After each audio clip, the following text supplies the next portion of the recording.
आता जा रहा था। एक नया और खौफनाक गिरोह जिसे आई गैंग के नाम से जाना जाता था, अपनी क्रूर हरकतों से लोगों के दिलों में दहशत पैदा कर रहा था। इस गिरोह का सरगना था एक शातिर और बेरहम अपराधी बारबोसा तिग्मांशु धूलिया। बारबोसा अपनी तेज बुद्धि और निर्मम स्वभाव के लिए कुख्यात था और पुलिस के लिए वो एक बड़ी चुनौती बन चुका था।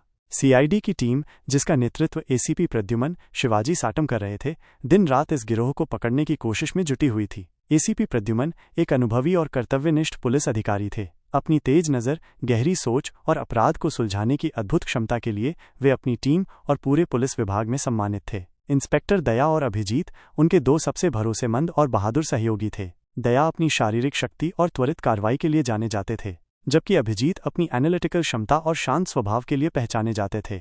इंस्पेक्टर सचिन भी टीम के एक महत्वपूर्ण सदस्य थे, जो अपनी ईमानदारी और लगन से हर मामले को सुलझाने में मदद करते थे।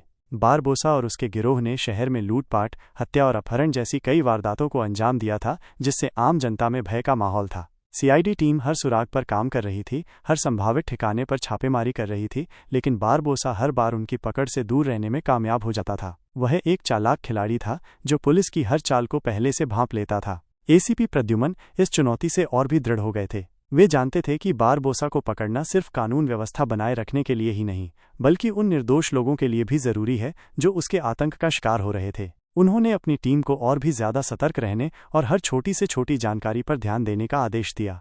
एक दिन सीआईडी को एक महत्वपूर्ण सूचना मिली। एक मुखबिर ने बताया कि बारबोसा और उसके कुछ साथी शहर के बाहरी इलाके में स्थित एक पुराने गोदाम में छिप सकते हैं। एसीपी प्रद्युमन ने तुरंत एक टीम तैयार की और गोदाम पर धावा बोलने की योजना बनाई। दया और अभिजीत के नेतृत्व में एक टीम गोदाम के चारों ओर घेराबंदी करने के लिए रवाना हुई, जबकि एसीपी प्रद्युमन और इंस्पेक्टर सचिन मुख्य दरवाजे से अंदर जाने वाले थे। लेकिन बारबोसा एक कदम आगे था। उसे सीआईडी की योजना की भनक लग गई थी। उसने गोदाम में एक घातक जाल बिछाया था। जैसे ही एसीपी प्रद्युमन और इंस्पेक्टर सचिन गोदाम के अंदर दाखिल हुए, एक जोरदार धमाका हुआ।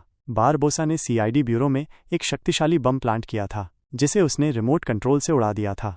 धमाका इतना शक्तिशाली था कि पूरी इमारत हिल गई। चारों तरफ धुआं और मलबा फैल गया। बाहर घेराबंदी कर रही टीम तुरंत अंदर दौड़ी। मंजर भयानक था। एसीपी प्रद्युमन और इंस्पेक्टर सचिन बुरी तरह से घायल होकर जमीन पर पड़े थे। उनके शरीर से खून बह रहा था। दया और अभिजीत ने तुरंत उन्हें उठाने की कोशिश की। उनकी आंखों में आंसू थे। वे अपने बॉस और साथी को इस हालत में देखकर बुरी तरह से टूट गए थे। उन्हें तुरंत अस्पताल ले जाया गया, लेकिन डॉक्टरों की तमाम कोशिशों के बावजूद एसीपी प्रद्युमन ने अपनी अंतिम सांस ली। इंस्पेक्टर सचिन भी इस धमाके में शहीद हो गए।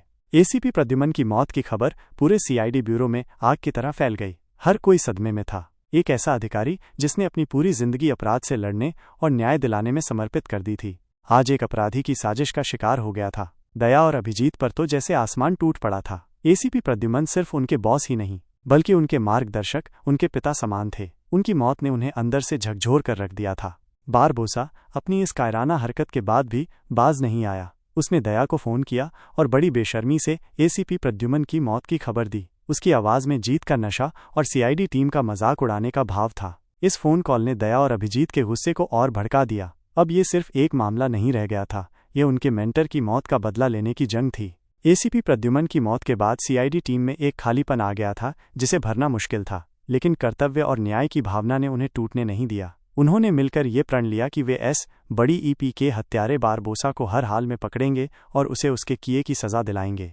इसी बीच कहानी में एक नया मोड़ आता है। एसीपी आयुष्मान पार्थ समथान, एक युवा और तेज तर्रार पुलिस अधिकारी, सीआईडी टीम में शामिल होते हैं। उनकी नियुक्ति एसीपी प्रद्युमन की जगह पर होती है। हालांकि टीम के कुछ सदस्यों को उनकी निष्ठा पर संदेह होता है। अभिजीत खासकर उन्हें लेकर सतर्क रहता है। उसे लगता है कि आयुष्मान के आने के पीछे कोई रहस्य है।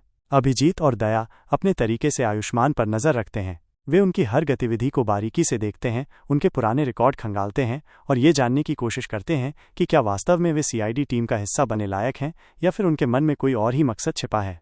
एसीपी आयुष्मान अपनी तरफ से टीम के साथ घुलने मिलने और उनका विश्वास जीतने की कोशिश करते हैं। वे मामलों को सुलझाने में अपनी बुद्धिमत्ता और कौशल का प्रदर्शन करते हैं, लेकिन दया और अभिजीत अभी भी पूरी तरह से उन पर भरोसा नहीं कर पाते हैं। उनके मन में एसीपी प्रद्युमन की मौत का दर्द अभी भी ताज़ा था और वे किसी भी नए व्यक्ति को आसानी से अपनी टीम का हिस्सा मानने के लिए तैयार नहीं थे। सीआईडी टीम अब दोहरी चुनौती का सामना कर रही थी। एक तरफ उन्हें बारबोसा को पकड़ना था, जिसने उनके प्रिय एसीपी को उनसे छीन लिया था, और दूसरी तरफ उन्हें अपनी नई टीम के सदस्य एसीपी आयुष्मान की सच्चाई का पता लगाना था। क्या आयुष्मान वास्तव में एक ईमानदार पुलिस अधिकारी थे, या फिर वे किसी छिपे हुए एजेंडे के तहत टीम में शामिल हुए थे? एसीपी प्रद्युमन की मौत सीआईडी सीजन 2 का एक महत्वपूर्ण और दुखद मोड़ था। इसने न केवल कहानी की दिशा बदल दी, बल्कि टीम के सदस्यों के बीच के रिश्तों और उनकी कर्तव्य निष्ठा की भी परीक्षा ली। एसीपी की शहादत ने टीम को और मजबूत किया, उन्हें अपने लक्ष्य के प्रति और अधिक दृढ़ बनाया। अब उनका एकमात्र मकसद बारबोसा को पकड़कर एसीपी प्रद्युमन को सच्ची श्रद्धांजलि देना था। आगे की कहानी में दर्शक देखेंगे कि क्या सीआईडी टीम बारबोसा को पकड़ने में कामयाब होती है, और क्या वे एसीपी आयुष्मान की सच्चाई का पता लगा पाते हैं। एसीपी प्रद्युमन की विरासत क्या रंग लाएगी, और क्या उनकी टीम उनके सपनों को पूरा कर पाएगी? ये सब सीआईडी सीजन 2 के आगे के एपिसोड में देखने को मिलेगा। एसीपी प्रद्युमन की शहादत हमेशा सीआईडी के इतिहास में एक काले अध्याय के रूप में याद की जाएगी, लेकिन ये टीम की एकता और न्याय के प्रति उनके अटूट संकल्प का भी प्रतीक बनेगी।